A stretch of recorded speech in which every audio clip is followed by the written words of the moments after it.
Yo, yo, yo, and welcome back to the Banter Boys podcast. My name is Sanji. With me is Ryan. How you doing, boy? Welcome. I'm tired. Same, man. The year just started, and I already feel exhausted with fantasy football. I just feel exhausted with life, not fantasy. I haven't followed anything. Oh, what's wrong, man? No, nothing. What's wrong? Nothing. It was just a long day. Fair. You hit a milestone, though. Congratulations. I mean, no, not quite. In March, I was just... I mean, we're allowed to celebrate our birthdays early, surely, right? Exactly. Yeah. But, I mean, 9-year birthday at a company is pretty fucking awesome achievement, man. When I hit 10. 10 is reason to celebrate. If... Oh, 10 we're meeting up for sure and recording in person. I think that's what we Let's do it. Get shit-faced in front of a live audience. Let's do it. Of like 2 people. Even if we pay them to come. Yeah. Yeah. Free drinks. Yeah. Maybe. Okay, you just went up to like 20. Oh, I don't know. Alcohol gets you listeners. Yeah, for sure. At some point, we'll get to like a giveaway stage, of fame and success that we can just pick random listeners and be like, here's a free beer on us. Don't we give away free advice already? Is that not good enough? It's horrible advice. Yeah, it's horrible advice, though. I don't think anyone wants to buy this. Like, Yeah, fair point. Have you up? kept up with anything? Like, I know we... Mate, I have no idea what's going Yeah. on. Like, I have an idea of what's going on, but it's because, we have great friends in amazing circles and we're constantly updated. I mean, I still do my thing where there are matches going on. I still get lineups and I post it in my groups and stuff like that. And, that kind of starts a bit of discussion here and there. And, True. some people watch some games, some people look at some scores, and some people like chatting shit. So, like we're informed. We're informed. And it helps that we're in, a lot of same fantasy circles. Yeah. We are informed. Inform, I guess, opposite of Chelsea. It was weird, man. Borrowed? Really, though? Like, borrow? So this is the thing. I missed the first half. Okay. I'm like life. Just like I couldn't watch it or whatever. But I heard through the grapevine, like apparently Palmer should have scored a hat trick. So I saw that comment too. And this is probably in a group that you're not even in. No, that was I'm in that. Maniacs. I just don't talk in there. Yeah. No, I think I saw it in 2 groups actually. Yeah. So now I'm like watching the second half and I don't know, it was weird. Like Madueke was trying some stuff, but then he was just like he dribbled through like 2-3 people, crossed the ball into an area where no one was. It was just like some weird disconnected shit and obviously like it felt like the game was crying for subs and that's what Pochettino did. He brought on Barrea, he brought on Mudryk. By the way, we should timestamp this so people know what we sound like we know what we're talking about instead of like days after or whatever, depending on when I upload this. But it's like Tuesday evening, let's call it, right? But yeah, the game was crying for substitutions. He made them, but it just was like, I don't think anyone was like willing to take the game by the scruff of its neck. And I'm not going to lie, and I think I messaged you this. I was like, it feels weird not seeing Nico on the pitch. Like, I felt like I missed Nico Jackson. Yeah, okay. No comments. I'll just leave that as that. I get you. So like I was like looking at like some data as well. And in terms of like Chelsea players, like Chelsea attackers, you'd consider attacking players who get goals and assists and stuff. Like where do you think Nico sits in terms of like minutes and games started and stuff like that? 3rd? Well, 5th. Okay. But 5th overall, but like first out of attackers in that sense, Okay. right? Like the players ahead of him are like defenders, And- like a couple of centre backs like Disasi and stuff like that. Right. Conor Gallagher, but I'm not gonna consider him a fucking attacker. Right. Like, but it's Nico. Okay. Yeah, but I guess Sterling So dropped out every now and again. Palmer wasn't there at the beginning, so it makes sense. yeah, and Sterling wasn't doing anything special in the second half from what I watched. So I don't know. I feel like we're gonna have another frustrating figuring it out phase again with Chelsea because the dynamic has changed again. Fair enough. Hope it doesn't last too long. Nico could be back soonish. I mean, Senegal have good odds to win AFCON. Hey, AFCON's happening, bro. Yeah, you're playing AFCON Fantasy. Yeah, I'm just gonna pick Prem players and have fun. Fair enough. Yeah. Tons of injuries though. Oh my god. Like I mean, that came up more because of AFCON than anything. But like just the final game week before AFCON, Sar, Dango, Adingra, like a bunch of them. By the way, I heard on a different pod that Mitoma got called up for Asian Cup. Is that true? I thought he was injured. I mean, it wouldn't surprise me. He should have gone, and he'd probably be fine for like the latter stages because surely Japan make it far. Yeah. A lot of injuries, man. Yeah, tons. People coming back from injury, though, like Purvis. S2, man. What?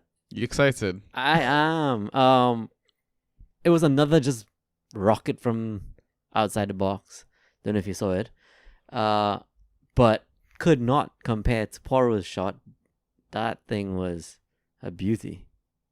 Yeah. It's a shame he didn't do it in the league. Yeah. All these assets just performing in competitions that don't matter to us. Huge news. Trent injury. Yeah. that's kind of, you know what? Last few episodes, I've just been kind of like moaning about, I hate Bruno. I really want to get Trent. I just want to get Trent somewhere. And the universe is like, no, man. I don't think you need Trent this season. Like, yeah, I mean, I don't know if Bruno's going to do anything, but let's see how it goes. Yeah.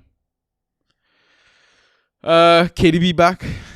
Yeah, Doku as well. City doing what City does, fortifying and strengthifying when everybody else is weakening.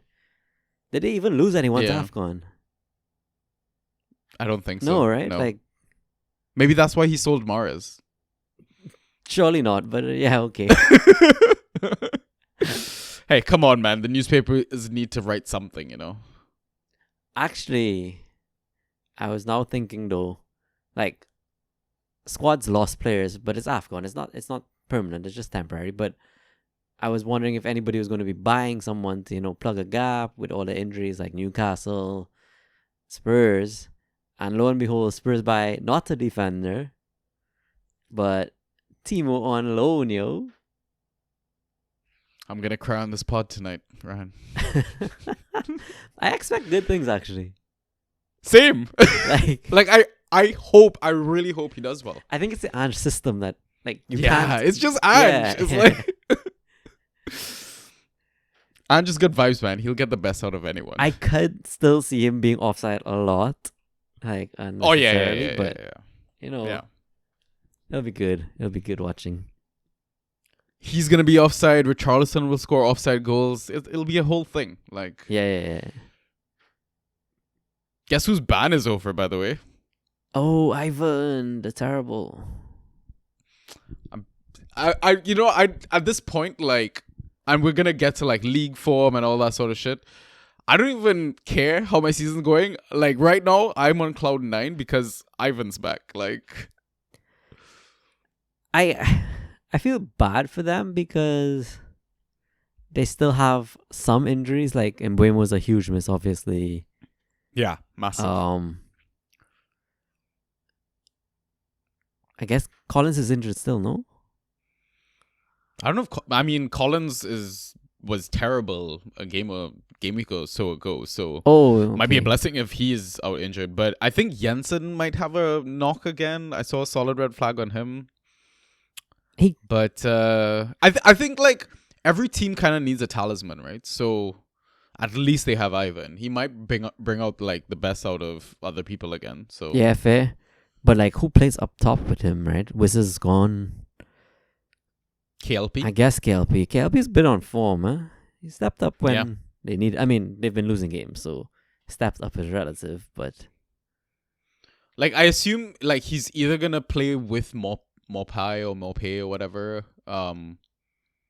And if not, like if they want to play like someone with KLP on the other side as well, as like maybe if Dams is fit or something like that, they do that. But I mean that's gonna be an interesting experiment as well. There's like a lot of things that are like have changed over the last few game weeks, like the McNeil injury as well. No Doucouré, how's Everton gonna function? Like Liverpool don't have Salah, don't have Trent. Spurs have kind of strengthened already. Like it's like I feel like a whole new season is starting right now. Like Olise was smashing it, now he's injured. yeah, Like a lot has changed for a lot of teams. It's maybe miserable for some Fantrax managers, but looking at like the league on a whole, it's exciting because like Arsenal have like dropped points. Like Fantrax aside, like even the football in general, like City are, like you said, re-strengthening with all these returnees, and it's an exciting point of the season. definitely for even from Fantrax's perspective, like KDB is a first round pick in every league, and Yeah, the fact that you're only now going to get some value out of him, hopefully, is like you said, Ivan. Like these are high, like early round picks, and they're only now going to get involved in the season for the first time.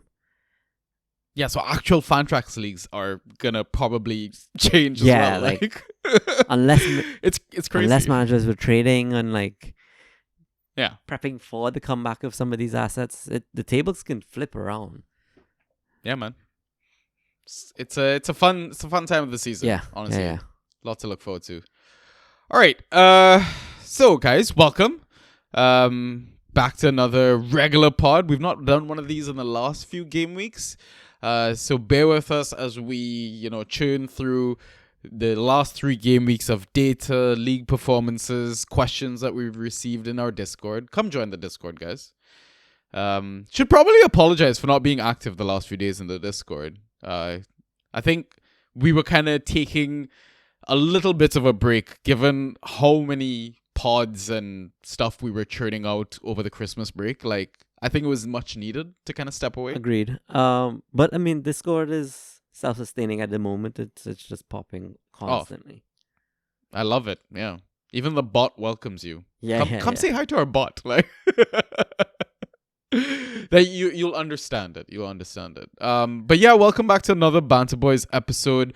So we're a Fantrax pod. We cover everything in the default version of the game. Typically, how we do these pods is that we have 2 halves. In the first half, we do a bit of a data dump, basically looking at default scoring categories.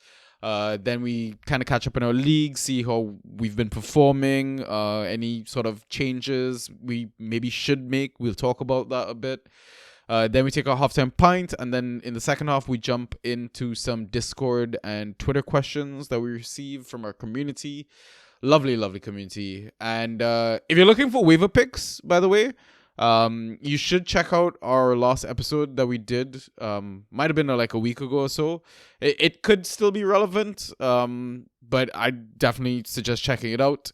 But if you want, more questions, more advice, come join the Discord. Come ask us questions there or talk to a lovely community that we've kind of created. But I think we kind of discussed off air as well. We're going to have a small little bit of a game/treat that we're kind of, I think, introduce into our regular pod moving forward. But it's related to the FA waiver pick. So if you get to the end, hopefully you'll enjoy what, little idea we've kind of come up with. Just a little competition between Ryan and myself. But before we continue, what I'm going to do is let Ross plug the socials. So Ross, please do your thing right here. Yeah, for sure. So you can message us on Twitter and Instagram. Our handles at BantaB. On Discord in the Draft PL channel, Banta Boys #6585. On Reddit, /Banta_boys. You can listen to us on Spotify, Apple Podcast, Google Podcast, SoundCloud, and YouTube, all under the name of Banta Boys. All right, so hopefully you listen to Ross. We'd really appreciate if you hit that like button, that follow button, even drop us 5 stars, depending depending on if you're listening to us on Spotify. But yeah, we're asking for a click of a button just to help us grow the brand, do more content, all that fancy stuff. But yeah, that's all the spiel I really have to do before we get started. Do you want to talk about anything else, or shall we dive into the data? I think we can dive in. All right, let's do it. Ay, ay, ay, ay, ay. Fantasy with the Banta Boys. Okay, so we're gonna look at key passes to kick things off. So key passes, the toppers, I guess, were Gross, Brennan Johnson, and Trippier. That's game week, blank game week 18, right? that's blank game week 18. In game week 19, the toppers were Odegaard, Trent, Julian Alvarez, Jesus, Morgan Gibbs-White, Grealish, Saka, Udogi. Game week 20, there's Foden and Tavernier. And then if you look at like the last 3 game weeks in a range, like the toppers would have been Odegaard, Gross, Trent, Foden, and Sarabia. That's a lot of like fucking names for somebody to listen to. So maybe we try and do that differently for the other categories. But Ryan, anything that stands out to you from this? Yes and no. So Gross showing his value as always, showing up when needed. What kind of stands out is tons of City all over the place. It shows that they managed to cope without Haaland and still created tons of chances. Probably didn't score as many as they should have.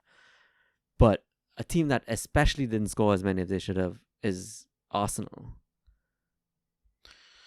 Yeah, so like they dominated the one game week. Yes. Which was game week 19, right? Yep. And they would have played West Ham at home, which they lost 2-0. Right. And then they just lost in the cup. Like it's they've had high chance creation. I'm guessing even high XG. It's just that not scoring. Finishing is bad right now. Yeah, last 4 games, Arsenal sit 13th in the table. 1 win, 1 draw, 2 losses, scored 4 goals, conceded 5. That's shocking form. Right? And this is coming from a team who had like one of the strongest XGCs going into like the busy period, right? Yeah. And it's not that... I know Jesus is injured. Yeah, so I was going to say, it's not like they were riddled with injuries to the key people though. Like, they've done it without Jesus before and been fine. They've done it without Tommy, who was deputizing? Zinchenko, Tomiyasu, Yeah. who else is there? Ben White? Ben White was Is that what you're fine. talking about? No. Must have been Tommy. I mean, yeah, Zinch wasn't playing well last No, few games he either. really wasn't. So And then Tommy came I off guess the missing bench, that depth. right before Yeah. going off the Asian Cup. Yeah. Or AFCON, depending on who you are in our Discord. Yeah, I guess. CONCACAF. Yeah, But yeah, it's concerning. exactly. Like, So, another team, we see Trips here only once, and you kind of grown accustomed to seeing Trips on here, right? yeah, but he missed a game as well, right? With the yellow card True, thing. I he think that did, was he in this did. period. So, and I think one was an injury as well. So Yeah, okay, fair. But Newcastle on the whole are also struggling. yeah. I mean, too many games, not enough players, too many Yes. injuries. But I think that resets potentially. Let's see. Now they're not in anything. Like, focus on the league, and everyone's coming back fit in a certain sense. Fair. Good point. Any Trent on here though. Yeah, Trent only once though, but I guess that's because we're not going too deep into the key pass list, right? Yeah. He would be there otherwise. Sucks for those who try to like trade in Trent recently? Because Oh, I mean, yeah. the injury doesn't sound that long term, but you never know. It could easily just roll on, right? I mean, a particular Trent trade caused an uproar, I want to say, in our Bash League. And it's just funny how that's turned out because even Paqueta was like a part of the, not part of the trade, but reasoning behind the trade. And it looked like the manager who traded away Trent for chips pulled off, the biggest win in terms of I don't know, what do you call it? Obia, dark magic. Like, Yeah, need to get some lottery numbers from Rossman. yeah. I think he posted some in the Discord. He was just like, yeah, but I just don't know when they'll hit. They'll hit at Yeah. some point.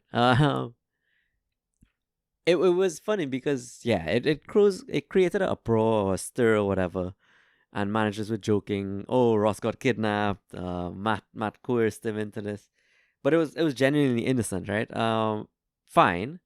I was all for the trade and I'm all for the chaos, but to be honest, not to even see anything of Trent in a trade, like at least for another month, that's kind of sucks. Yeah. Yeah. One other name I want to talk about before we move on to the next category, Sarabia showing up in the last 3 game week range or whatever as one of the toppers alongside, names that you'd expect to see, like Trent and Gross and Foden. Yeah. But yeah, Sarabia's kind of gotten a new lease on life. And lucky for him because of the injuries, like Mm. he's had to play. I can't quite Neto's understand. injury? Yeah, Yeah. I can't quite understand why they didn't find a way to make him, Neto, Huang all work. But I mean, credit to Wolves though. Wolves look renewed this season, very good. Yeah. Sarabia really capitalizing on his time in the squad. He's getting a return like almost every game. Yeah, if not every other. Yeah, exactly. Yeah. I would be interested to see how they all roll out together when I guess Huang's back. Yeah. Because Neto's fit again, right? He came off the bench, did he? Yep.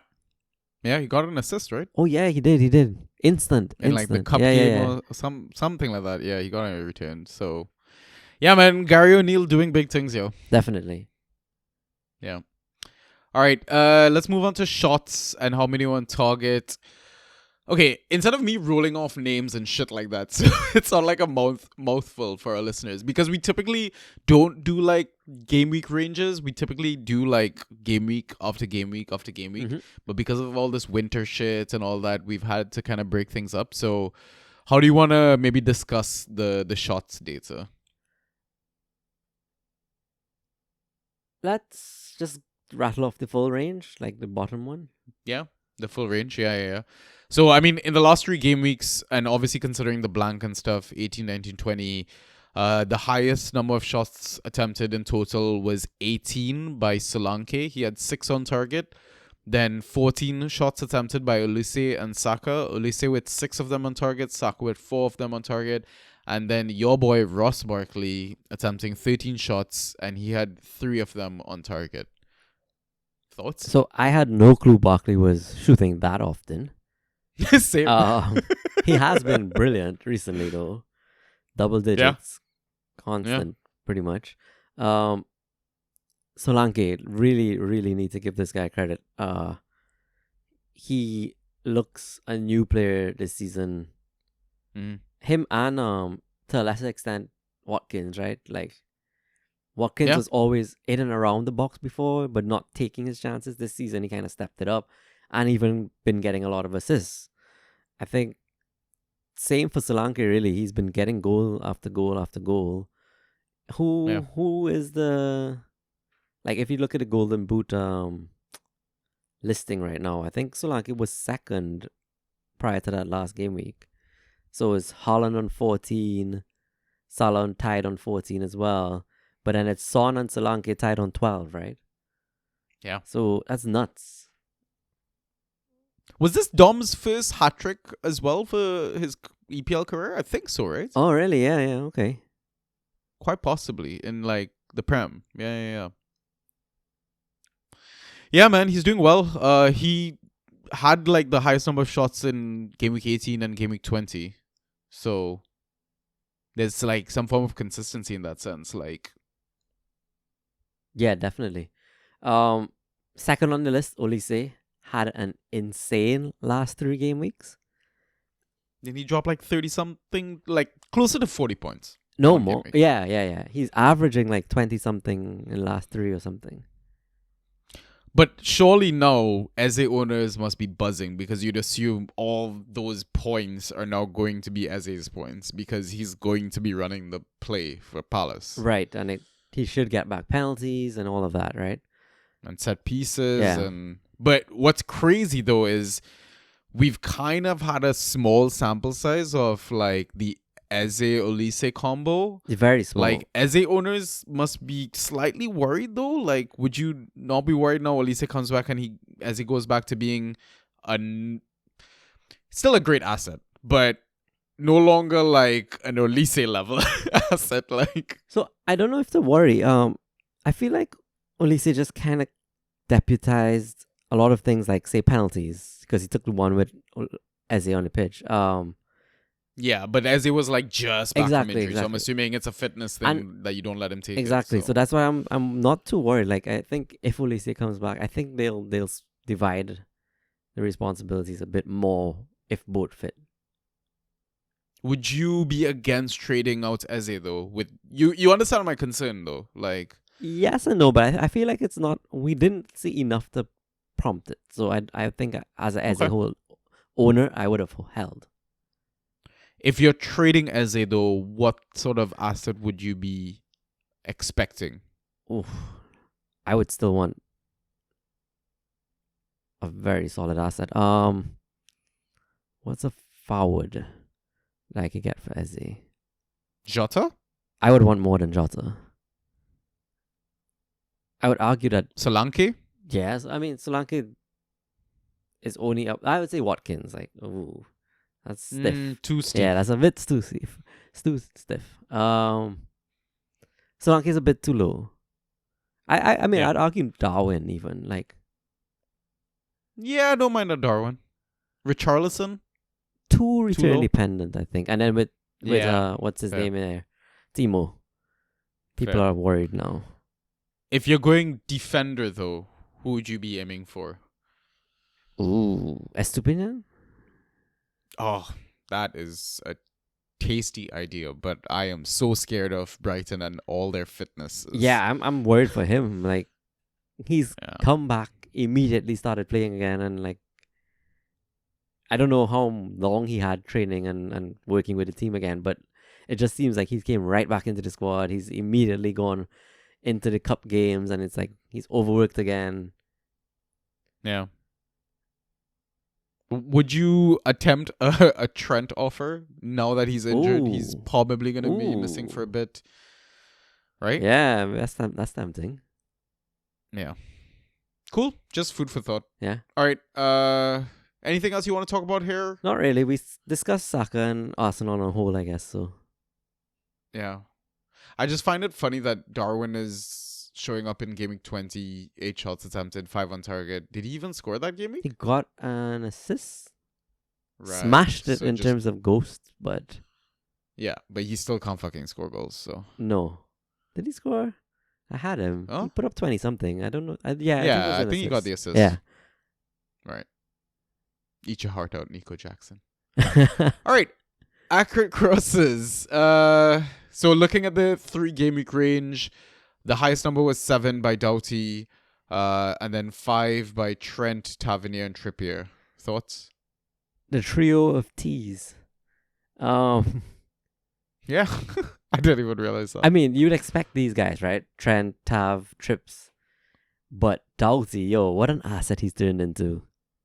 Oh, I hate myself for dropping him in IGL. That would be my regret move in IGL this season. So far. Half a season to come, man. I'm just picturing that meme that we have in one of our groups. It's the worst game week of your life so far. yeah. Yeah, it's so crucial that he's also not a defender, so he does not concede negative points. Amazing. It really is. Like, what was it? I think in Bash this last game week, I started off against, I think, the Palmer owner or something, and I was looking really grim. And then Yeah. all of a sudden, he's like matching Palmer. I'm like, what is going on? Is Doughty like fixture proof? You'd say. I would, yeah. I play him through Yeah. any fixture now, yeah. Yeah. I I actually, mean, he's not Josh Brownhill good, but yeah, he's fixture proof. I still bench Barkley from time to time, but I do not bench Doughty at all. Doughty, yeah, agreed. I'm curious, who has like the most accurate crosses in the league? So far this season, Yeah, I would, it has to be Doughty. Has to be up there. Sure. yeah, I would think he's not top though. I would have guessed Trips still. I don't know. Yeah. I mean, fair. I get that. Oh, now I really want to look this up. I'll edit the shit out of this, but where can I find I have it. player stats? Trippier, 29. Really? Yeah. Guess who's second? Accurate crosses. Accurate crosses. Doughty has to be second. Surely. Doughty's third. You are not going to guess second. Well, okay. I'm seeing like a different type of data, and I don't know if these crosses are accurate or not. But maybe these are attempted crosses. Probably. Is Bruno Fernandes there? Nope. He's No? not even top 10. What? Luca Digne. Yes. Lucadinha Yes. is second. 22 after Trippier's 29. That's crazy. Right? So, because I was looking at like crosses in general, I think, and Trippier was faced with 157, Doughty 148, Bruno Fernandes 128, James Ward-Prowse 123, and then Luca Digne is actually fifth, 115. That's mental. Yeah, yo. There's now a whole debate about Moreno versus like Digne, because apparently the Digne injury wasn't that bad. So Yeah, it's interesting, right? Like, he's definitely played a solid first half of the season. And then Yeah. Moreno came on, scored his goal, and yeah, filled in pretty fine. It's Yeah. hard to see it. Like, it's easy to argue either side. yeah. All right. In terms of extra outliers, like extra category stuff, tackles won. So I'm just looking at like last 3 game weeks. Tackles won. The person who topped it was D'Souza from Sheffield United. He got 11 of them. Dispossessions, McGinn had the most, 11. Interceptions, there was a tie, Emerson Royale and Mikolenko with 9 each.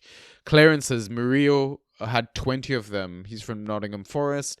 Successful dribbles, Olise with 13 of them. Aerials, Chris Wood with 19 of them. And block shots, Bayer from Burnley, he had 6 of them. Any thoughts? Do you want to talk about any of these guys? I'm surprised by the McGinn one, actually. I thought it would be an Yeah. asset that we expect to see dispossessed. Yeah. Like, I mean, horrible example because he's not been playing that much, but like a Sterling, right? Surprised to see Emerson Royale there. Yo, he had that one beast game. He did. It wouldn't surprise me if he had like half of these in that Maybe, game. maybe. He's in a new role, right? Where he's playing centre back. Yeah. Van der Ven should be fit again soon, but then Ben Davies got injured. So I don't know Romero's status. I don't know. Does Emerson Royale continue there for a little bit? Like, that'd be insane. It wouldn't surprise me if by the end of this month we see both Van der Ven and Romero starting a game Okay. again. Yeah, same. But that might mean one game week where they don't. Yeah. I mean, one thing we know for sure is Eric Dyer won't play because Ange doesn't give a shit about Yo, him. that is rough. Like, You gotta appreciate the honesty though. yeah, Like, definitely.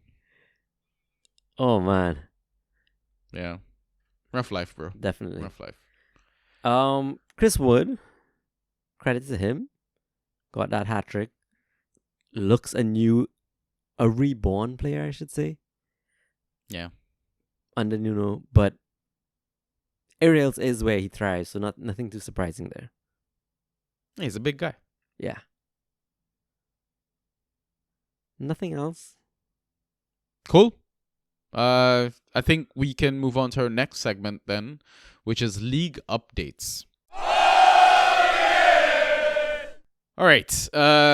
Should I go first? Should you go first? Like, I don't really want to talk about this. I do want to talk about this. Ugh. Okay. Should we save best for last then? Let's do it. You go first. All right. No, on a serious note. So let's look at DPL Com League. I'll talk about mine, then you can talk about your DPL since we're in that same league together. Sure. Last 3 game weeks, I had only 1 win, 2 losses. Currently sitting 6th in our table, on 33 points. But I'm gonna look at the positive side of things and say that I'm actually 3rd and not 6th. Because first place is on 42 points, and then 2nd to 5th is on 39 points. Right? The only bad thing about this is that you're in first. Yeah.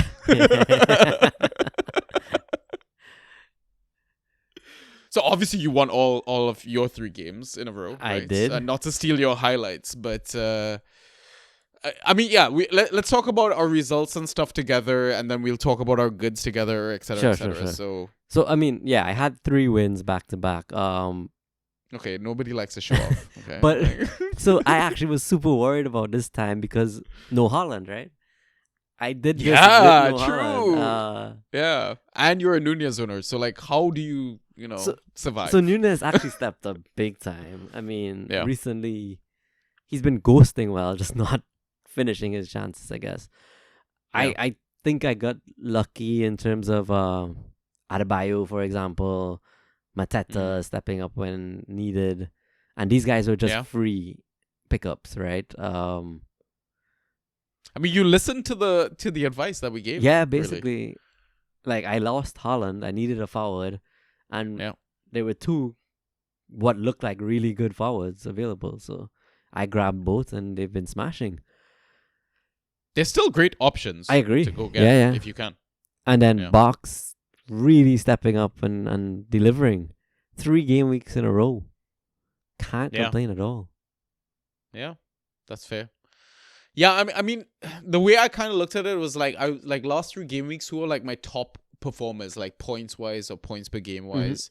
So like top accumulators were Douglas Luiz, James Garner. I think has been very underrated. Yeah. Like this season. Eze, when he's been fit, has come good for me. And then players that I've been holding either through injury or I've grabbed at like the last second. Jota, I started, I think, intentionally when I knew he would be coming off the bench. Madueke had his like smashing game versus Luton. A little worried after watching the cup game tonight, but yeah, let's see how that goes. Do you have any regrets the last 3 game weeks, like what you've done? I mean, how can you? You're fucking first. Like you won all your games. Like what regrets do you have? So I do have one, which is we discussed it, right? I looked like I was about to win my matchup, and I decided to pick up. Oh no, I must have owned both these Newcastle defenders, Livramento and Dan Burn. Was this the Liverpool game? Yeah, it was a Liverpool game, and we were like, I was like, I have a comfortable lead. All I need is for these 2 defenders to not end up on negative points, and between them, they ended up on a positive 0.5 or something, which fine, fantastic, but obviously that's a actual regret in terms of I could have had anyone from the 0-0 that came right after it. What was it? Brighton, West Ham. West Ham. So Yeah. their assets Fucking weird ass. yeah, score. weird ass score, but assets are widely available in terms of free agent pickups. I could have had any of those over Livramento, who is not a hold. Yeah, you greedy bastard. I messaged you. I was like, why the hell did you grab him? You didn't even fucking need him. I got Ogbonna and he outscored both your players. Like, Yeah. It's complacency. I really need to see these games through and not be so complacent. yeah. You're having fun. Yeah. Can't hate it, so. Regrets for me. I I'm really glad Huang has gone to the Asian Cup because fuck me, I could not figure this guy out to save my life. Benched all his goals, basically. Yeah, you start him and And you get like 1 point. 4 points. Come on, Okay. I'm not that bad of a manager, you know. Muniz, never punting on him again. I think I learned my lesson there. Beto, it was an interesting one. I genuinely thought he would have been okay, but he did fuck all. I mean, tough fixture versus Man City. Yeah. So And subbed shouldn't be early, right? surprised. Yeah. Villa defenders. Gotta put them, like I said, I think one of the previous episodes with the City defenders. Like, they're purely a clean sheet play, Mm-hmm. right? I mean, at home to Burnley, you'd think was a clean sheet play, but just Lyle Foster. I should have known. Lyle started, I was like, don't bet against my boy Lyle. So, benching Jimmy as well, but I think I just had way too many options, so I don't know if that's like a massive regret, anything like that, but never bench Brownhill as well. I think might have to be a mantra for the rest of the season, Nice. but we'll see about that. Do you have any, like, anything that you learned about your roster? Anything you're concerned with moving forward now? So I'm still playing this lean defense roster. Oh, you had a great time to say I'm playing this lean machine. Oh, Like, man. I missed heard the off, rhyme. Missed off. Yeah, Jeez. yeah. I'm disappointed in okay. myself. Hopefully you drop off face and it's instead. But yeah, continue. So I have 4 defenders, not the same 3, but so I picked up Doherty this game week. With Ignori going off the AFCON, he should Yeah. play. Ben White I've had the entire season, but I have had Dan Burn and I held him through his injuries as well. But Fabian Schär is who I picked up in place of Livramento, and it's kind of nuts because I'm now complaining about my Newcastle defenders, and I go and pick up Schär. That said, I don't mind how bad, like, everybody's dropping both Burn and Schär in the leagues I've been seeing, but I don't mind how either of them have been performing. Like, they took batterings from Forest and Liverpool, and Schär especially came out with like 3 points, 2 points. I'm fine with that. Like we said, they may turn it around, right? They have the time now. They got good fixtures coming up. Yeah. So if you can survive and be patient, and yeah, I mean, it could pay off massively. Or you could just, stream week to week. I could do that. Like, you'll easily find position players, that sort of stuff. So there are worse positions to be in, I think. Yes, agreed. But defense, I think the rest of my team, one I don't like, I somehow have Alexis McAllister in my squad as well as Gravenberg, and to me, neither of them are a hold. Okay, but hear me out now, though. Is there, in some fucked up reality that is a very likely reality, McAllister's on pens with Salah at AFCON? Right. So that was my thought process as well. Because when I saw him free and then he made the bench, I was like, oh. Yeah. I think they missed him when he was injured. I think so too. Yeah. And then busy period, they had to keep rotating players and whatnot, right? But he comes back at ideal time because Endo was finally stepping up and Endo's gone off. So yeah. For me, I realized that I don't really have a bench that I was able to use, and I think that was like a story of the first half of my season so far. I mean, that was kind of due to holding Tony. Yeah, exactly. Right? So I was always playing with 4 spots. But then even on top of that, like, injuries popped up here and there. And I'm just wondering how I should, address this issue. Like, surely maybe I do, like, some sort of a 2-for-1 trade, get a banging asset, and then have more streamable positions and options and on my bench, or maybe I'm just a bit more ruthless, because I even look at my pickups for the last 3 game weeks, and I have made most of them in like the last 2 or last 1 in a sense.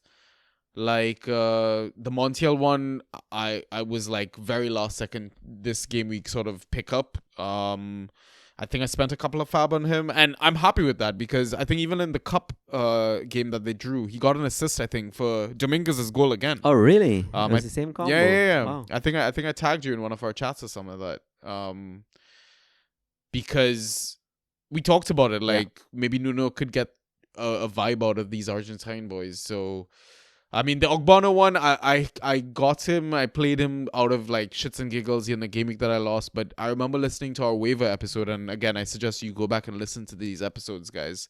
But we talked about West Ham central defenders might do well against a McBurney at Sheffield, but now I'm concerned, do I drop because now West Ham is absolutely fucked. Kudus is gone, like Paqueta's Paqueta injured, injured, Bowen possibly injured, so now do they just concede a fuck ton of goals and now we've lost or missed that boat of clean sheets? Yeah, I mean, credit to them during this tough run to keep 3, right? But I think Zuma's back too. It's going to be weird what happens. I think the uncertainty, I think the rotation in the defense is not going to help anything. I think, yeah, I'll just bank it and run, I guess. Like, and the next game you'd think is ideal, right? Away to Sheffield United, but I honestly think Sheffield United might bang now. Like, I would say bang, but I feel like they can see. they could get yeah. the result, maybe. Oh, Like, yeah. I'd expect them to score. Exactly. I expect them to score. Like, they put, 4 in the cup? Did they? McAtee got, McAtee, like, yeah. 2 goals and an Yep. assist. Like, I'd be heavily eyeing up McAtee right now in Right. leagues. Yeah. Cool. We can talk about IGL and Banter Boys. I'll let you go first with Banter, though. Yeah, I'll just run through it pretty quickly. I got Yep. 2 pretty hefty wins where I scored like 130 plus against maybe like 80 points each. But I lost the first game week of that 3-game week spell by a narrow margin. The annoying part or the regret I have was that narrow margin was about 10 points, so that's 8 points. That was the Thursday deadline, the weird one. And I was in a Right. meeting and I forgot to adjust my lineup. So I left Evan Ferguson in. I don't even No. Yeah, so I had a player on the bench and they ended up scoring like 10 or 12 points, which would have won me my game. But so it goes. Is Megan still first? Is she? I think so. Let's see. Okay. Let's see. I might run into her when I go to Canada. Oh yeah. No, Should I just Justin's give her the first. trophy? Oh shit. Oh, Justin's face. Wow. So it's just like really the couple are winning together. It wouldn't surprise me if Megan's third or something. She is third, tied third. Oh, there you go. See? Yeah, I'm second. Okay, So nice. it's not horrible. Like I've got 2 wins out of the 3. Should have been 3 Yeah. though. Funny enough, my squads were pretty similar in the busy period. I had 8 Nuri in both. I had Livramento in both. I dropped both of them in both leagues and grabbed Doherty in both leagues. But this league had a lot of red flag players free. So Manor Solomon was free. I grabbed him, but now with the signing of Werner, I'm not sure he's that good of an asset anymore.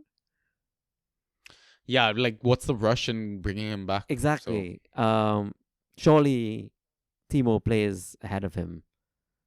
If they Yeah, yeah, exactly. Well, maybe. I mean, we don't know. We don't know how it's all gonna function. Like, Son gone for a bit, might come back. Like, right now, like if you're in a very blessed fucking position, I'd grab Manor and keep him on my bench. So- but if push comes to shove and I need to win a fucking game week, I'm dropping him. So exactly, yeah, that's what I have. Yeah. And then I actually grabbed Harvey Barnes as well. And I Yeah. think one, he should be back soon-ish. But Yeah. 2, it's just Gordon has been so overworked. And I'm happy for Barnes to come back and really pick up some of that time. But same, I'm treating Harvey Barnes the same way I'm treating Solomon. though. Yeah, same. I think Yeah. he's a slightly better asset in terms of I think he's going to get more minutes. Or at least more starts. Yeah, then Solomon agreed. Yeah. But I have Rich in this league. So Rich and Solomon, I think, is a decent-ish handcuff. Like, I think one of them has to play most games. Yeah. So I guess I'm not too worried. Yeah. I do have like my biggest concern is, does Bruno have a good second half of the season? Really, Guimaraes, right? We're not talking about Fernandez, surely. my first round pick, of course. Yeah, it's really fucked because when I get to like my review of like IGL where I own Bruno, it's kind of a nice parallel to kind of talk about because I look at like in terms of my points accumulated or points per game over that 3 game week span, and Bruno's not there. Yeah, And that's very fucking concerning as a first round pick. right. He's really shitting the bed these days. It's frustrating. Yeah. Very. But yeah, in terms of my standings, I'm assuming you're Yeah, I'm you're done. I'm done. right? Sorry. Yeah. So yeah, I mean, in terms of my standings, like again, not great. Guys, you should listen to Ryan. Don't listen to me. I'm here for the points. 2 losses and a win, sitting 8th on 27 points. First is on 45 points. Second is on 36 points. But That is this a league big has gap, yo. playoffs. Yeah, but this league has playoffs. Okay. Right? So I'm looking at the positive yet again. The positive is that from 3rd place to 7th place has 30 points. So I'm only 3 points off. outside that like 3rd to 6th sweet spot, Yeah. right? So maybe I give up on finishing 1st or 2nd in that group, I think, Right. for sure. Like it's a fucking massive gap. But again, a lot can change second half of the season. I'm getting Tony back in this team as well. In terms of like the good players, like I mean Douglas Luiz I have in both leagues, consistent. I also have Mateta just like you in a league. Garner again, another underrated consistent performer, showing up in terms of the amount of points I've accumulated from them. Mhm. And Dango, I'm gonna miss Dango, man. He was such a gem Yeah. over the last 3 game weeks. It'll be interesting to see how Bournemouth kind of adjust with that. Like, do they stick Kirkes back in there, sort of thing? But I don't know. Like, Kirkes isn't as attractive as having a forward OOP without clean sheet. Like,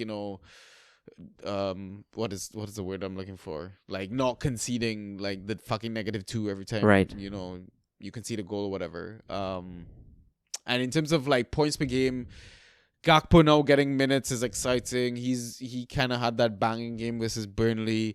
Montiel, another sort of asset that I just grabbed for shits and giggles. It's turned out to be great. But yeah, it's in terms of regrets, I guess the one regret that I had over these last 3 game weeks was punting on Matson. Yeah. That random that start went he horrible. got. I don't think I'm gonna do that again. And benching Brownhill. Oh, so consistent. I don't trust my picks. Roster concerns, I think this one is even worse than my DPL, whereas I only had 1 to 2 bench options. Because this league, I own Tony. This is the league I have in Buemo. So I had Oh 2 no. picks from Brentford going, and I had Jensen as well. So it was like 3 great players, right? All from the same team. Jeez. All from the same team. It's brutal. Looking forward to the double game week though. Yeah. Assuming, Mbuemo was fit for that and all that sort of shit. But in terms of like grabs that I've had like in this team, I've realized like I had like 5 spots in this team that was just like free in a sense. But luckily I've been able to grab Mateta since game week 18, held him, Montiel in 20.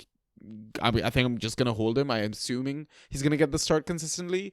But the most 3 recent pickups that I grabbed was Amdouni for the fixture versus Luton, Doherty because you mentioned about Aitnuri going to AFCON, maybe he'll play. He did play in the cup game, and I think I checked his SOFA score, and I think he had the best rating. Oh, really? Nice. If not for Wolves, but for the match. So that's really, really Promising.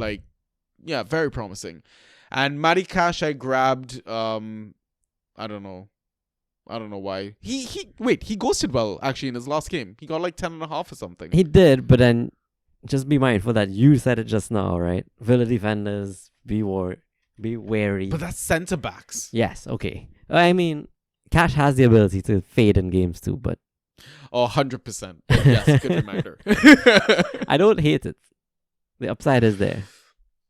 Yeah, I mean, he scored in the cup. Absolute fluke deflection goal, but he scored. Yep. So yeah, that's our league stuff. Yeah, I don't. It's weird to like even discuss how we fix this because we're now walking into your favorite game week of the season, the longest one ever, It's so which bad. lasts like two actual weeks. Yeah. Why? I hate it. Imagine having like a 50-point lead because it's a week ahead. You've played 8 players, the opponent's played like 7. And then they just have one player in the final game. So for like almost 2 weeks, you think you won your matchup, and then they have just one player who just destroys you. Like, that just feels horrible. But that's why we play this game. I guess. I guess. It's the roller coaster, man. Yeah. It's gonna be fun. It's gonna be fine. I'll be alright. It should be. Holland just needs to get back fit, yo. Then I can hold on to my first place. Yeah, exactly. All right, cool. So I think what we'll do is take our halftime pint, and then we will be back with questions in a bit. So we see you after the break.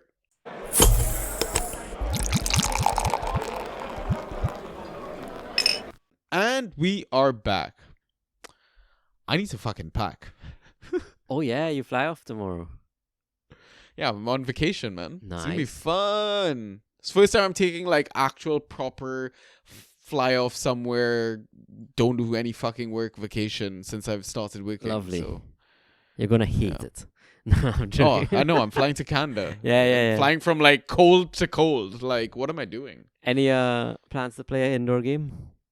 Yeah, Ross is already organizing footy and all Lovely. that. So, looking forward to megging his ass. Good, you know? good.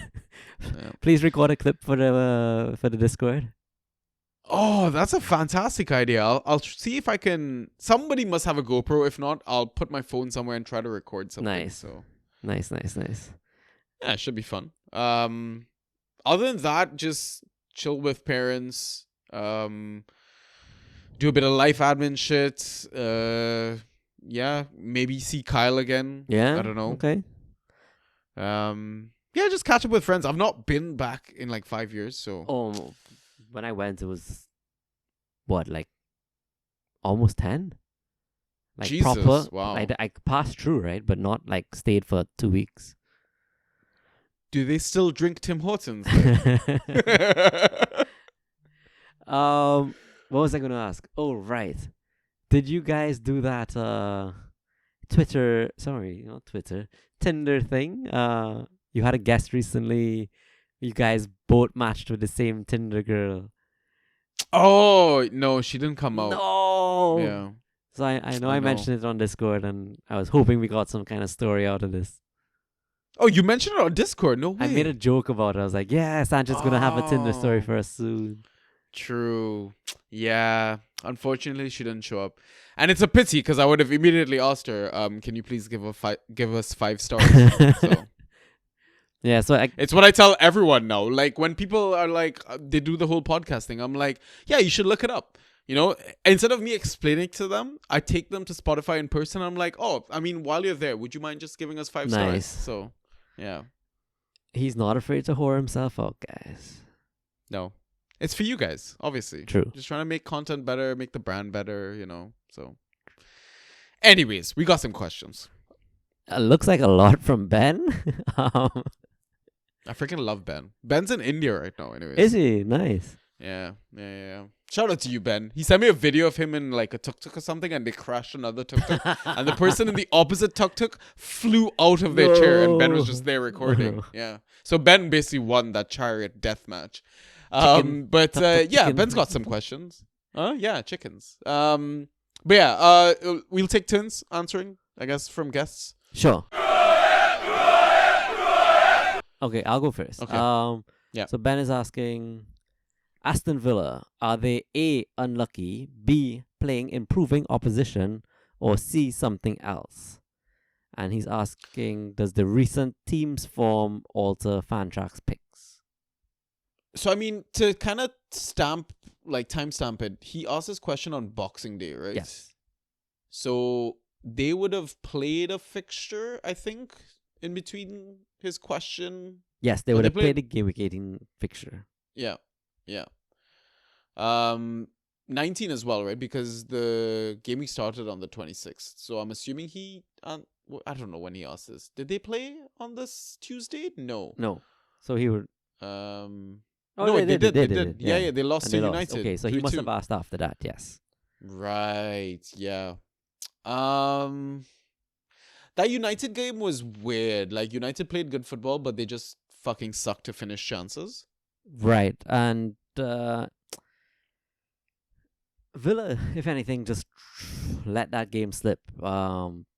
They got saved by an offside. No, like Garnacho got a brace, but he was also involved before that in an offside goal or something. Yeah. I don't know why Aston Villa didn't just kind of stamp their name on the game and finish it off. Yeah. And then their next one was the 3-2 versus Burnley. Yes. I guess what? They've conceded 5 goals in those last 2 game weeks, so I want to say improving opposition. I agree, but I also think Pau Torres was a miss. Okay, so And- a bit of something else as And well. So, Kamara suspension was a miss. yeah. So Yeah. I would say C for me. It's something else. I'm hoping Kamara comes back in and stabilizes the team and stuff. In terms of altering Fantrax picks, like I don't think much has changed. No, I don't think so either. I was worried. Like if I were the owner, I'd be worried because he was rotating heavily with Bailey, and then he's getting starts, but it wasn't as effective. Bailey actually stepped up as a great asset. But no, it really doesn't change much. So if I had to like rate like top 3 Villa assets, obviously Watkins goes first. Yes, no doubt. Who goes second? Dewey's. Has to be, right? Yeah, Douglas has to be up there. Pens, set pieces. Yep. Frustrating 3-point games. All of the above. Take all of them. Yeah. Who's third? Is it McGinn? He's kind of done well, I guess, towards the latter end of the first half of the season. Yeah. Yeah. Because everyone else, you're not sure on starts, you're not sure on minutes. It's more of like a depth asset. Like, Exactly. you're not trusting the defense because the centre backs were not touching. Martinez is like unpredictable. Digne injured. Marina comes in. Cash just, yeah. It's a weird minefield actually. Yeah. I mean, I don't mind Bailey once he's fit. But like you said, minutes, right? Like you don't expect him to Yeah. see out the entire game. Yeah. Okay. Cool. You can rattle off Chicken's other remaining questions. Sure. So he asked Yeah. both of us, I guess, the pod panel, any New Year resolutions for both fan tracks and in real life? You want to do fan tracks first? Yeah, Or sure. real life first? Yeah, fan tracks. I don't know. That's a weird one. Do you have an answer? I think where I am in DPL doesn't help, but it puts me in a position where I think I can actually win. So I guess that's going to be my focus, that league, and I'm going to kind of put more attention on DPL than banter and bash. I mean, bash has been fun. It Yeah. always is. Just 5 assets, 2 of which are Doughty and Barkley. Yeah. Great fun. Yeah, but I'm going to focus on DPL and really try to see if I can actually plan ahead, watch my opponents like defense and start to maybe structure something. Or I just wing it, hope Haaland's back fit and just smashes it. Yeah. Yeah. Fan tracks wise, it's weird. Like, I'm in weird positions in both the leagues we talked about. Like, obviously, I'm in other leagues and all that sort of stuff. So, in terms of like a strategy, I think I'm just gonna keep doing what I'm doing. Obviously, it's not done me well so far, but I think not really in terms of, you know, which assets I'm grabbing, this and that. But I think one thing that I probably didn't do most of the season was talk to you or talk to our Discord about, doubts that I'm having or assets I want to start, and using my sounding boards more often. Right. And, looking at the lineups that come out in matches and having a better discussion about them. Because, like, one thing that pops out to me, for example, was, like, the Wolves-Everton game.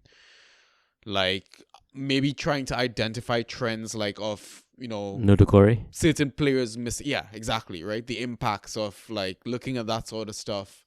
This is just, okay, my asset has started. I'm happy with that. Let's just go with that. Maybe having a deeper dive. And Yeah. it's hard to do that because real life comes into play. You've only got an hour, essentially. People Basically. are busy. Like, your sounding boards are not always available, but just maybe seeing what majority of the community thinks and, going with the safe pick and not always trying to be as punty, with picks like Muniz, with Matson, that sort of stuff. Yeah, agreed completely. We don't discuss a good few decisions, or we don't give it enough time. Yeah. And we know we do have a gut feel that this player was going to make a difference. Like Kamara, we might have talked about it. Is Villa going to be the same without him? Jimenez, red card. Fulham going to be as productive. They weren't. Yeah. Doucouré, huge miss because he's been great this season. Now McNeil for them, right? Yeah, they're Like, now our Everton defenders all dead except Tarkowski. right. That's what I'm thinking now. And West Ham, we discussed it today, like injury riddled.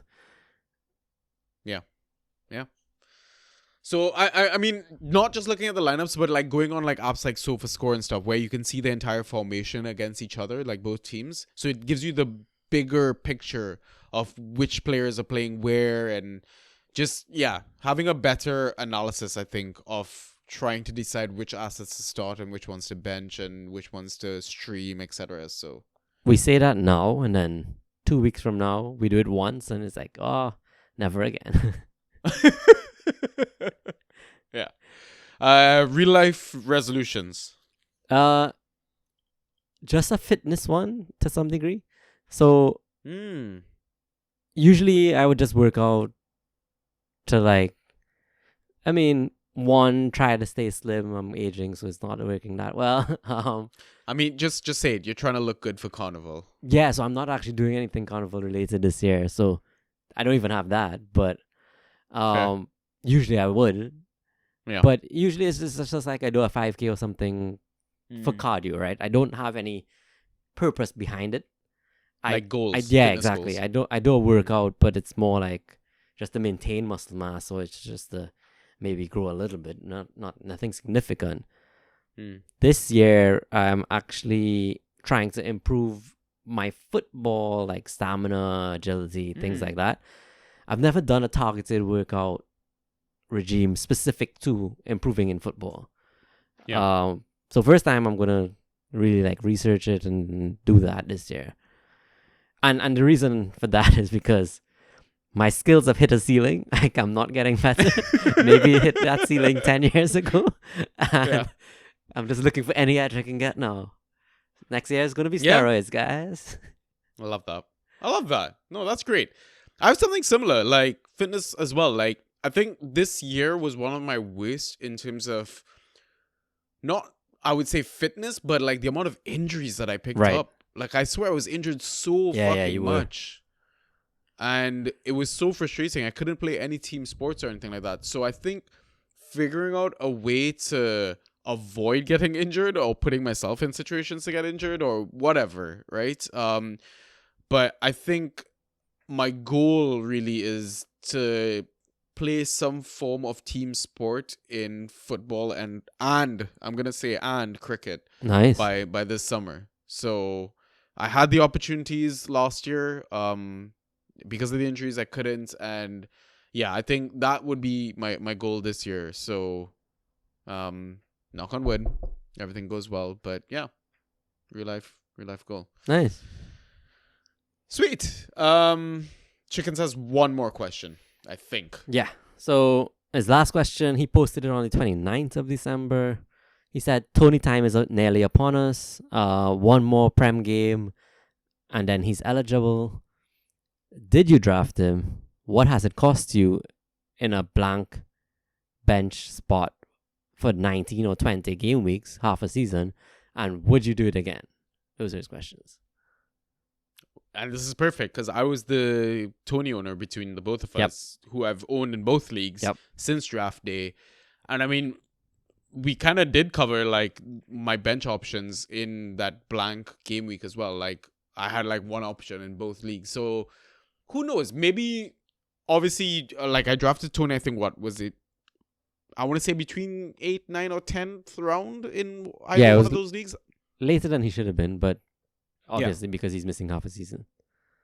Yeah, and I mean, surely I could have probably grabbed some other gem or something like that by then, and I maybe missed out on points, etc. And it is tough having played like the season with 4 bench spots in a sense, but we will see by the end of the season where I kind of end up. Like if I soar all of a sudden, then that's maybe something to kind of consider for future seasons that we play as well. Right. How do you know which asset is worth holding on to for that long? Like even KDB owners, like similar situation, right? Yeah. So we'll see what the cost was, but I guess my current standings might be a reflection of that so far. Who knows? But listen, I am fucking buzzing. I'm excited to see what Tony can do. And yeah, I think it's interesting. Like, I don't think Tony's someone that I'd try and trade out high, or he's eligible, he's going to score well. But KDB is an asset that I would try and trade out high, actually. Yeah, I think KDB is also injury prone, right? And you think he's not going to see out the full season. Pep's going to rotate. Pep's going to manage him. Whereas Tony has had months to work on his fitness, to be ready, hungry. And he's never been injury prone, so. And you assume he's going to start more games, more minutes, right? So, cool. And yeah, I mean, I want to say I'd do it again at this point of the season, but we can probably answer this end of season. Yeah, the verdict's still out there. Yeah. Cool. So next question comes, I think we have 2 questions from Mr. 674. I like to call him Mr. Nauru. Yeah. It's funny, I added that into like my family quiz game. I did like an outline geography maps, whatever, like just a blank outline, right? And just put the name of the ocean. My fucking brother-in-law got it dead on. Are you serious? He's stupidly good at geography, but the fact that he got it, I was like, wow, amazing. But yeah, Mr. 674, his first question, any thoughts on some interesting alternative ways to decide waiver wire order? I quite like the idea of it being randomized each week, same as initial preseason draft order. I also quite like the idea of those who lose the game week get top priority, ordered by biggest point difference, than those who win the game week get bottom priority, again ordered by point difference. Any other thoughts? So that was a mouthful. Basically he's suggesting just a different waiver option, right? And obviously no fab in this, but he's saying if you win your game week and you win by a huge margin, you should be penalized and have bottom priority on the waiver wire. If you lose your game week and you lose by the biggest margin, you should have top priority. I like that, actually. Seem it's a solid idea. Yeah, and that's kind of what OFPL draft kind of tries to do. Ish. Yeah, except they use standings. They use standings, right? yeah, exactly, which is horrible, but because the bottom player just keeps staying bottom until they've stacked up their squad and then try to make a move. Which isn't terrible for Pantrax, I guess, as well. It's not a bad way to do it. Like, in terms of random, I if I wanted just a fun chaos league, like we could do this with Bash, for example, because you're not going to get that much good options on the waiver anyhow.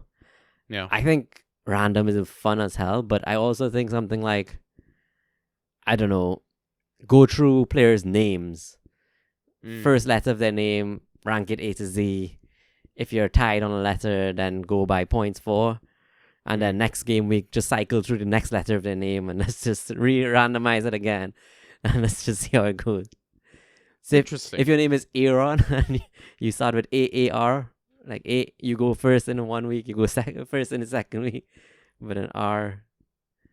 Interesting. So it goes by initials every week or Yeah, whatever. yeah, exactly. Something completely random. That requires a lot of math and logic, I think.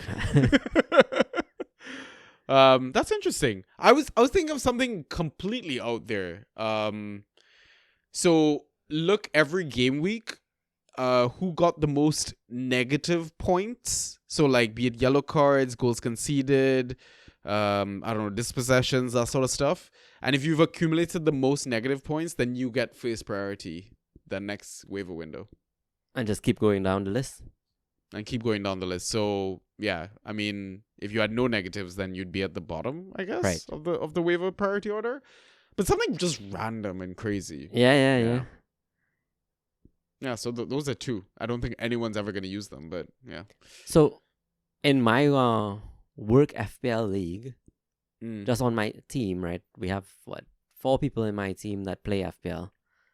We did a highest scoring game week wins so 38 game weeks, highest Yeah. scorer wins, and Yeah. all the losers had Yeah. to put up and buy them like a bear or something, or 2 bears for that week, right? But Yeah. then I had a smashing season once, and I pretty much got like 20 prizes. And everybody hated me. 20 in a row, by the way. Wow. Then Wow. the next season, we didn't start it back, but I was suggesting, well, let's just change the criteria every game week. First game Yeah. week, we just do it on what team had the most goals. So not even points, but just goals. Like, oh, yeah. and then That's next nice. game Yeah. would have been like, who had the most saves? Who had the Yeah. most minutes played across all your players? Who had the most, like, something random, right? Like, highest That's bonus pretty fun, point actually. system for the game Yeah. week. Like, That's pretty fun. So like it could be a random default scoring category. or something like that. exactly. Yeah, that's pretty dope. And change it I up think that week works by better week. in like a home league. Like you're friends with these people. I don't know if random people would ever consider it. Yeah, but true. You did spark another possible way to do it for me as well. Like another idea I just thought of is, what if you made like an auction system with like a second tier of fab or whatever? So if you want to win a particular or get a particular position on the waiver ladder, you have to put in a certain amount of money, Oh, okay. right? Like real money? Well, I mean, Monopoly pay for it, money? you know? Yeah, right?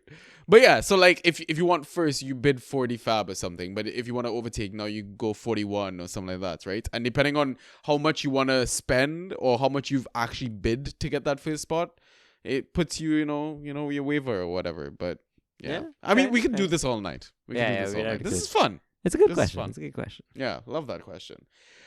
So other question from Mr. 674. Thoughts on top or bottom of the league restrictions or benefits? Should there be benefits or restrictions in leagues in order to make it more competitive? And if so, what would be some ways to implement this? So he got this idea from DraftPie. So these guys are all in our Discord, right? And if you want to come chat to them, definitely come, do it. Like they're honestly great lads to chat franchise with, random shit with, like awesome community that we have. But yeah, DraftPie's idea was like how it is in Mario Kart, and if you've not played Mario Kart, maybe this is not the pod for you. Yeah. But it's like how Mario Kart, you have the option of punishing the leader. Like you don't have to. There's no need to thinking of a way to help the person in last. But basically, they get like the purple shell to knock off the first person, Right. or they get the bullet where they kind of zoom past a bunch of people, sort of thing. So how would you apply this? I guess in a league in a fun way, I guess. In a fun way, it's not very fun. It's just math. It's like you take the lowest scorer and you just double their score or something. Yeah. For the game week, that is. I saw his suggestion was let the top team play 2 opponents. So sum the score off of 2 opponents. That was Batavian's suggestion. And that's kind of like that's wild. Yeah, that's crazy. But then That's wild. I guess the equivalent would be like take the 2 bottom teams and like let them sum up and go against someone. Like That's crazy. What if you give bottom team like you know how they have an FPL like a captain? You get a captain. And right, I saw that suggested actually. I think in the Discord. Oh, that was a suggestion. yeah, That's yeah, wild. that was good. That was good. In terms of restrictions, maybe if you're first, there's like a league vote. Okay, you cannot start this player. He has to be on your bench for this game. Ooh, I like that. Yeah. Oh man, this is so fun. Okay, we need to start an experimental league where we just make random fucking rules every game week. We just do it in spells, like 5 game week sprints, and you Yeah. can win this sprint. Yeah. Oh, this is fantastic. I love these questions. All right. We should move on though, otherwise we'll be here all night. yeah. So next up is Subatomic Squash. He says Happy New Year, lads. Happy New Year, sub. Yep, Happy New Year. So we've reached the halfway point, or we're reaching the halfway point. And there's a team in his 12-person home league that has clearly stopped playing. What is the best way to deal with this? How have we dealt with this before? And can we recommend, or what do we recommend that he proposes to his commissioner? I mean, we came across this exact issue this season, right? Yeah. In one of our home leagues. So we found a replacement manager. And I think we're blessed to be part of a community amongst people that it's easy to find like replacement managers Right. in that sense. Like obviously we want to check like is it okay if we we replace you, that sort of stuff, because we'd rather have as many competitive people in our leagues as possible. I mean, you had to temporarily take it over, and now I'm kind of controlling one in a sense. Yep. But yeah, I think once it's happened, like you try and find a backup. Generally, Basically, like, yeah. And I think if it is like that manager is busy from time to time, or whatever life situation he's in, his job or whatnot, doesn't Yeah. have him available around league lineup times to switch. Co-managing also works. Like Fantrax has that flexibility to its system, right? You just add another email address, maybe ask him. Yeah, if you've got a friend that is new to the Fantrax system or wants to get involved, like it's always a good opportunity. Yep. To introduce fresh blood into our community. And yeah, I like surely like listen. At the end of the day, life is more important than all these fantasy games and stuff. So make sure whoever stops playing, like they're okay, like Right. like check on them and stuff like that. But I think to keep things like competitive in your league, you should definitely try and co-manage, find a replacement manager. Like there's always people looking for leagues, man. Agreed. And then if the manager somehow pops back up in the future, just let the person who's taking over know, that's if they Yeah. come a calling, they probably Yeah. have to co-manage or give up the team, right? Cool. So next question is from Harbor Boy. He's got a dope ass picture of a Lego man. His question is Is Chilwell- is that Clareton Blues? What kid is that? I don't know if it's Villa. I'm assuming it's Aston Villa. Okay. Yeah. West Ham, It's Villa, either Burnley. Aston Villa, West Ham. Yeah, there you go. You got them all. But I'm assuming it's Aston Villa. Hopefully, unless we've like absolutely insulted him and we've not even mentioned his club. Maybe. Um, Maybe. Is Chilwell worth stashing if available in free agent pool, or will he just be a frustrating deadweight who doesn't actually provide any returns? So I am. Okay, so I don't actually know his status. I saw he was orange flagged on FPL, so I guess that means he's fit again, but not fully fit, like lacking match fitness, I think is what FPL said. I didn't check him up on Fantrax, but I assume that means he's pretty much almost back and almost ready to go again. In that sense, we know he can deliver solid performances, but I don't think he was quite there this season, right? Or maybe he was not fitting in the system. I don't know. Because even before he got injured, he wasn't doing great, or he was getting subbed off early, something like that, right? With stashing, really, if you only have the depth in your squad, for me. Agreed. 100% agreed. It's I not- mean, when he was fit, he wasn't even like guaranteed starts. Exactly, and it's not like you guys are smashing it like y'all aren't keeping clean sheets most of the Yeah. time. Yeah, I think it could be one of those situations where you forget about how good of an asset he has been or can be, and look at what present day situation is, and just maybe accept maybe Chilwell is not an asset to kind of consider as seriously this season. Yeah, I have one more thing to say on it, but I'll wait till later questions. You gonna remember? Yeah. Don't worry. Okay. Next question. I think it's your turn. Sure. Next one is from Matt. He's asking if Martinelli is a buy low now, and if so, what kind of players would you trade it for him? I would think he's a buy low, right? Yeah, I am. I've seen a lot of Martinelli polls come about in the Discord, and most times I am still choosing Martinelli as who's going to be the best performer rest of season, and I still think he's going to deliver. So, yeah, I agree. Buy low if you can. Trade option though. Ooh, that's hard. Let's look at let's name one per position. Let's say. Okay, a defender.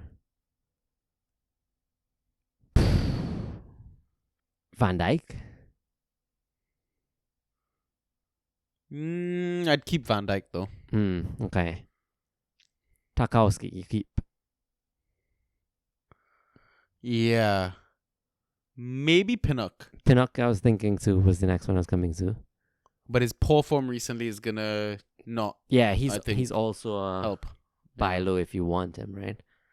Yeah. Forward?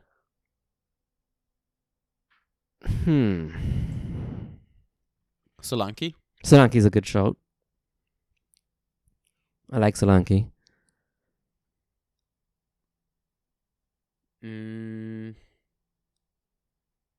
Mateta? Nah. Matata's too low. Cunha? Cunha's on form. Yeah, I like that. But it is, in my opinion, Martinelli is a better option. But better team, better ghoster. But right now, on form, yeah. Jimenez? No, not for me. Too low. Richarlison? I thought of Rich. Still too much doubt in that team, and I feel like Timo's gonna eat into his minutes. Liverpool attacker is not named Mo Salah. Yeah, I think so. It's just hard to convince anyone to take that. Yeah. Maybe Darwin, yeah, because he's shown that he gets minutes now. Yep. But like Gakpo and Jota, it's gonna be hard. If you can get Gakpo done, do it, but I'd rather keep Jota right now, I think. Same. Yeah. Cool.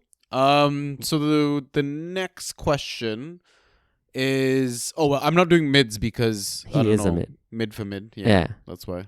Cool. All right. So next question is from Odd Job. I think he's new to the Discord. Welcome. No one saw that coming, man. His question is: would you take the risk on Werner as a forward 3, forward 4? Would you be giving up Chris Wood? Oof. To get a piece of that Ange system, yes. But Chris Wood just scored a hat trick. Looks good. I don't know, man. I feel like that's a bit much to be giving up on a relative unknown. Striker 3, 4. So I mean, I'm assuming your other forwards are good. Your 1 and 2. If that's the case, kind of squad dependent. If your squad is solid and you want a punt, sure. I think Yeah. I would value Timo over Wood a bit rest of season. That's a great point about the depth thing. Because if it was like you're looking maybe forward 2, forward 3, I'm leaning Chris Wood more. Same, at least right now, for nailedness Yeah. and Yeah. Yeah. That's a great point. If you're spoiled for depth up top, like, yeah, then gamble on Timo, but I prefer Chris Wood. You assume he has pens, all that sort of right, good stuff. exactly. So, yeah. Well, I mean, there's Gibbs White. I don't know. Yeah. Maybe. We'll see. Yeah. Nuno likes him. Well, I mean, Owoni was injured. Yeah. But again, there are a lot of people injured at Spurs that will come back. Son will come back. So there's a lot of unknowns there, I think. Agreed. More unknowns than with Chris Wood. Yes. Like, Chris Wood has less competition. Yes. Cool. Next question. So it's from Nath. He's asking, is Harvey Elliott a good asset while Salah's away at AFCON? So we had a bit of discussion about this in our Discord. I did not follow it. Yeah. But I guess it has to do with Elliott coming off at halftime. Oh, sorry, Yeah. not coming off. I guess he switched position. Switch position or something like that, Yeah, I yeah, think. But like the concern is like, where does Curtis Jones fit into this? All this rotation, that sort of stuff. But to me, like, I've always thought like Elliott would come in for Salah, because for me, like, when everyone's fit and stuff like that, we've seen instances where Mo is on the right, Harvey's on the right, Trent is on the right. Even when Henderson was at the club, he was on the right side. And all of them kind of like worked together to provide service from that right-hand side. Mm-hmm. And that's how I've kind of understood or witnessed Elliott kind of play football. So I naturally just thought, and we had this discussion, right? Once Mo leaves, who's going to play on that right-hand side? Yeah, at first I was interested and excited, but I feel like it's not going to be Elliott. I don't know, just gut feel. I have nothing to base it off of. I didn't watch That's fair. Liverpool enough. Yeah, that's fair. But I think the halftime positioning change to me was not instilling confidence. And it's bad of me to think of this, but Harvey Elliott still never performed for me when I grabbed him, Same. right? So Same. Yeah, same. that bias is in my head, and I don't think he goes that well. But Yeah, that's fair. if you have space roster him, yeah, he could get the spot. I don't know. I mean, there's a lot of unknown, right?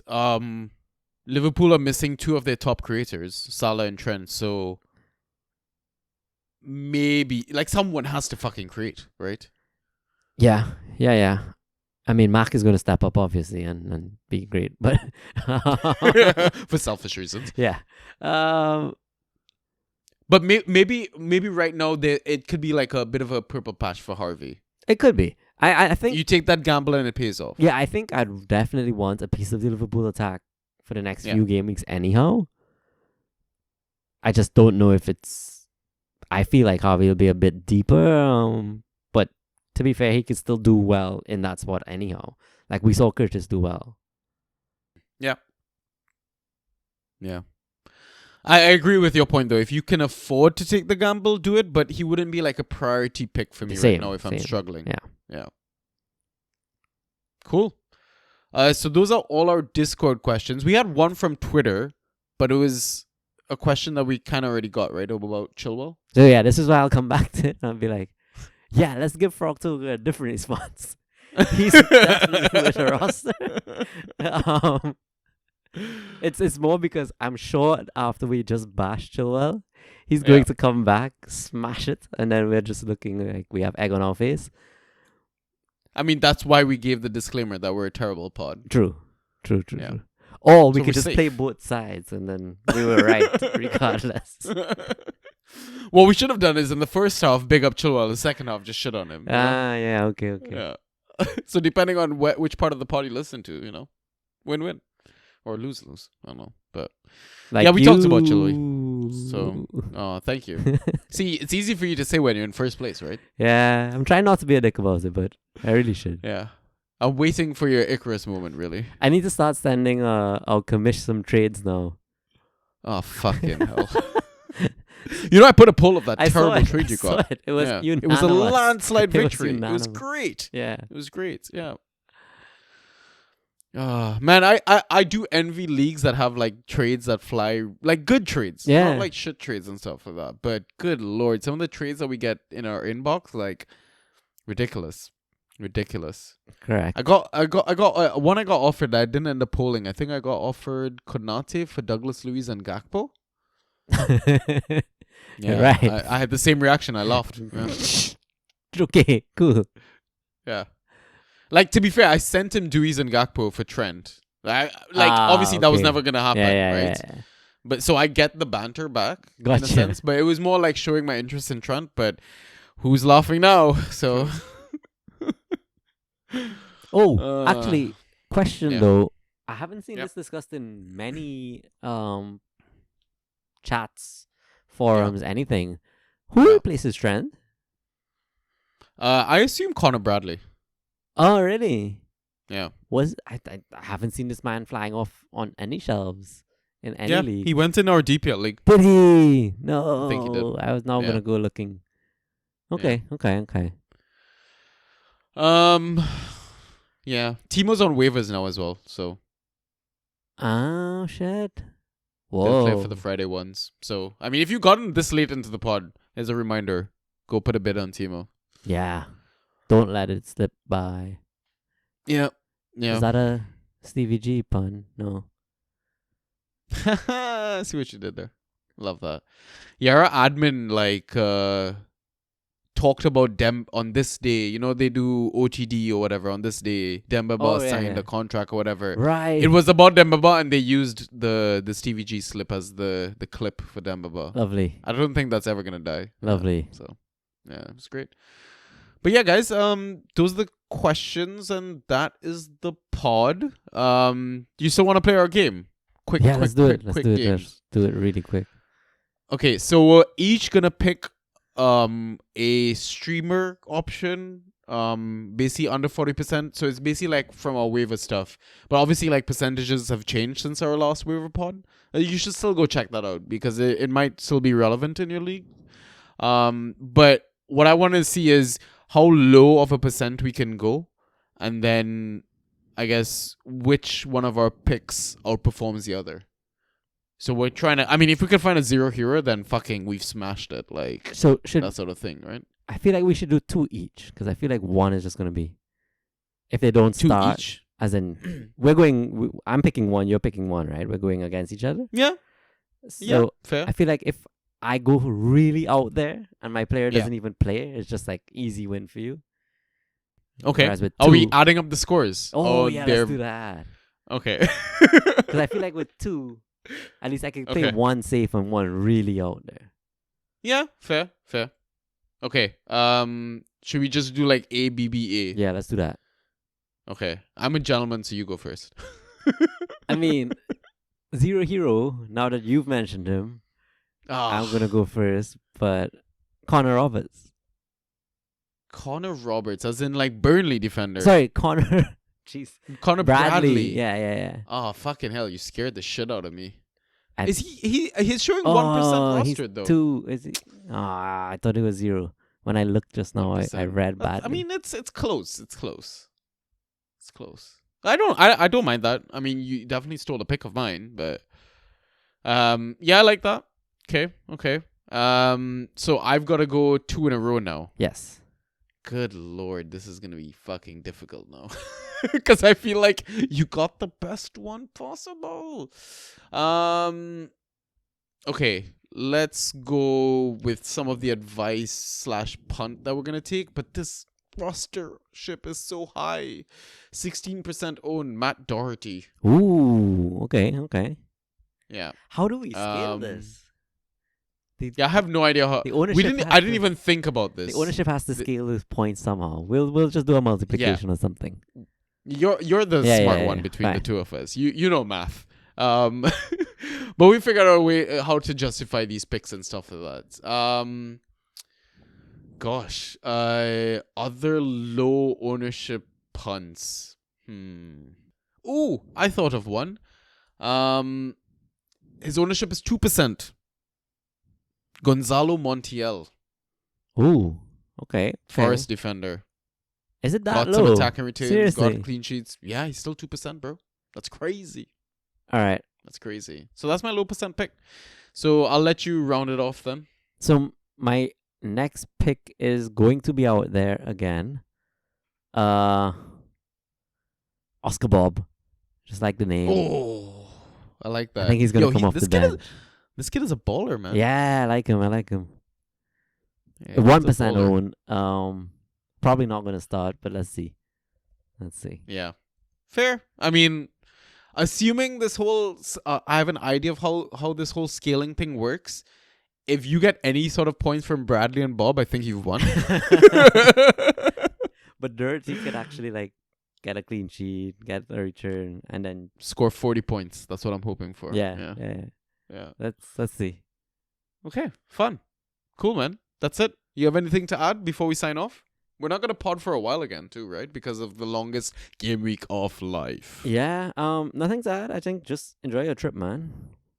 Oh, thanks, Enjoy man. the break. I'm gonna take my mic with me, so Is that for like non-potting reasons? no. Karaoke?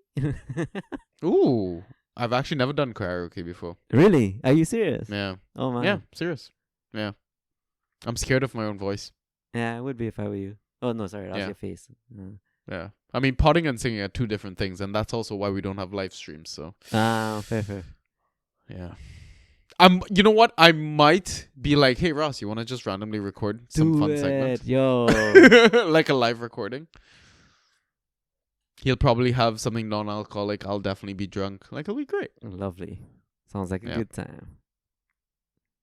But I hope you enjoy your break. Obviously, like, I'm gonna be in your DMs right after this. Yep. Chatting about every other possible fantasy game possible Yep. in life. But yeah, guys, I mean, come join the Discord. Thanks for the support. Have fun. Don't stress. Enjoy life. All the good stuff. So yeah, I'll catch you when I catch you, bro. Peace.